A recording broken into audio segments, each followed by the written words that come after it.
Pinaigting ng Philippine National Police, Coast Guard at Philippine Ports Authority ang seguridad sa lahat ng transport hubs para sa holiday season, lalo na sa mga pantalan kung saan inaasahang 4.6 milyong pasahero ang lilipat mula Disyembre 15 hanggang January 5. Iniutos ni PPA General Manager J. Daniel Santiago ang pagkansela ng leave ng mga frontline personnel habang 3,000 port police at iba pang otoridad ang naka-heightened alert.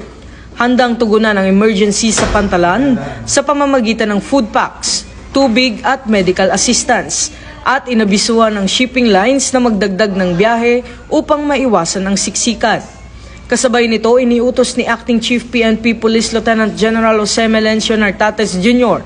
ang mas maayos na deployment ng higit 100,000 na pulis sa pantalan, airports, bus terminals at pangunahing kalsada upang matiyak ang kaligtasan at kaayusan.